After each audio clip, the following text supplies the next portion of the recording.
Baik, selamat sore. Perkenalkan, nama saya Angela Beatrix Adi dari Prodi D3 Rekam Medis dengan NIM 22232767. Di sini saya ingin mempresentasikan materi tentang sistem pencernaan oleh dosen Pak Henry Tidiharto, Eskep, Ners, MPD. Yang pertama ada mulut. Mulut adalah rongga yang berada di antara pipi, bibir, lidah, tenggorokan, dan langit-langit mulut. Mulut atau rongga mulut atau oral cavity merupakan pintu masuk dari traktus gastrointestinal, tempat permulaan bagi proses digestif mekanis, yaitu dengan cara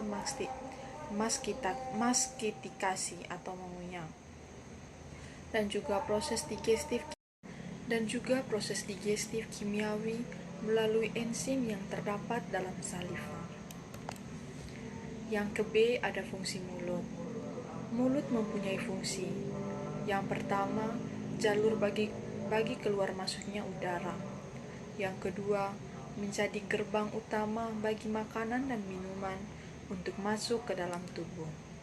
Dan yang ketiga, berperan penting dalam menunjang aktivitas berbicara. Berikutnya ada batas-batas mulut. Yang pertama, bagian depan rongga mulut atau oral cavity dibatasi oleh bibir. Yang kedua, bagian atas dibatasi palatum hingga palatum mole. Atap mulut dibentuk oleh palatum, lidah yang terletak di lantainya, serta terikat pada tulang hyoid. Berikutnya bibir, dibentuk oleh orbicularis oris dan dilapisi oleh keratin stratified squamous epithelium. Otot yang menutup bibir adalah orbicularis oris. Otot yang mengangkat bibir adalah levator anguli oris, dan otot yang menekan ujung mulut adalah depressor anguli oris. Bibir membantu dalam proses berbicara, menghisap, dan menjaga makanan tetap berada dalam mulut. Berikutnya pipi. Pipi adalah dinding yang menutup rongga mulut bagian samping. Terdiri atas lapisan kulit, subkutan yang berisi lemak, serta otot-otot wajah yang membantu dalam proses menghancurkan makanan. Otot yang terdapat pada pipi adalah buccinator muscles, sedangkan bagian dalam pipi merupakan bagian yang lembab dan tersusun dari epitel squamous. Ada palatum. Palatum membentuk bagian atas dari rongga mulut. Fungsinya sebagai pelindung untuk memisahkan dari rongga hidung, memperjelas ucapan kita, dan memperkuat melekatnya gigi tiruan.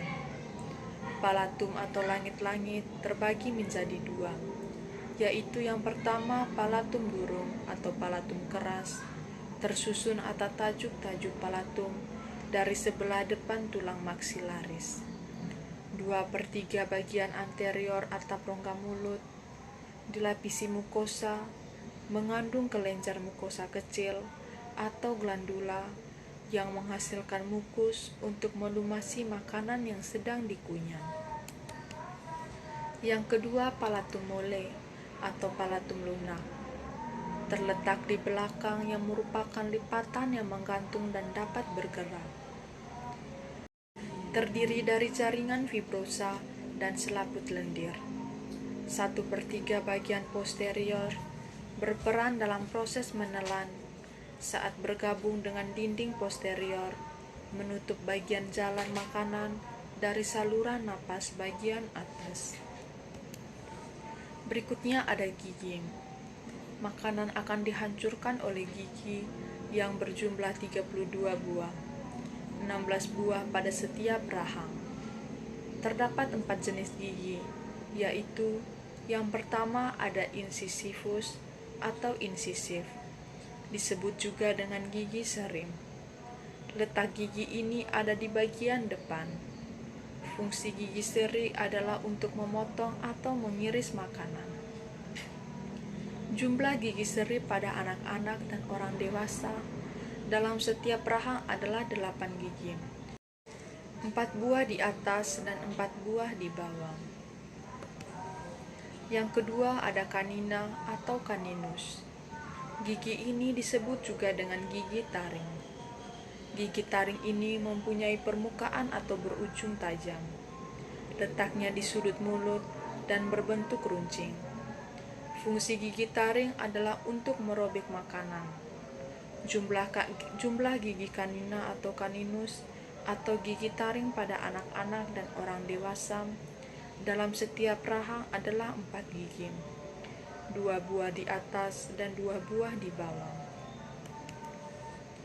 Yang ketiga ada premolar.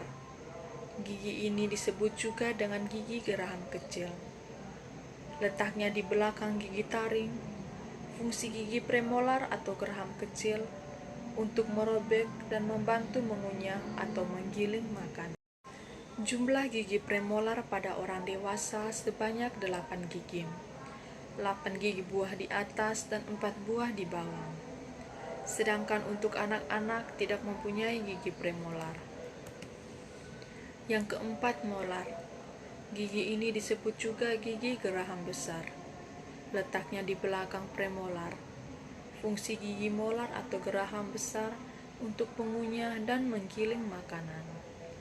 Jumlah gigi molar pada orang-orang dewasa sebanyak 12 gigi, 6 buah di atas dan 6 buah di bawah.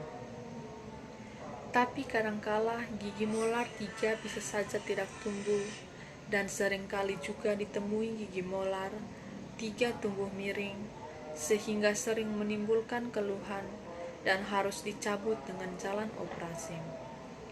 Sedangkan jumlah gigi geraham pada anak-anak berjumlah 8 gigi. Yang berikutnya bagian dan lapisan gigi. Bagian-bagian gigi terdiri dari yang pertama mahkota gigi atau bagian yang menonjol di atas gusi. Yang kedua akar gigi atau bagian gigi yang tertanam dalam tulang rahang.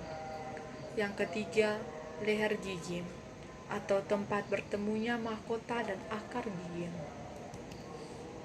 Bila gigi dibelah menjadi 2 bagian, maka akan tampak lapisan-lapisan berbeda yang membentuk gigi seperti email, dentin, dan pulpa. Email merupakan lapisan terluar pada mahkota gigi dan merupakan bagian terkeras di dalam tubuh manusia. Dentin terletak di bawah email. Dentin adalah bagian yang terbesar dari seluruh gigi, namun lebih lunak daripada email. Terdiri dari air 13,2%, bahan anorganik 17%, dan bahan anorganik terdiri dari 69%. Yang berikutnya ada pulpa. Terdiri dari air 75% dan bahan anorganik 75%. Pulpa berisi pembuluh saraf, pembuluh darah, dan limfa. Tugas dari pulpa adalah mengatur nutrisi atau makanan agar gigi tetap hidup, menerima rangsang, membentuk dentin baru bila ada rangsangan panas, kimia, tekanan, atau bakteri yang dikenal dengan dentin sekunder. Sekian presentasi dari saya. Mohon maaf bila ada kata-kata yang salah. Terima kasih dan selamat sore.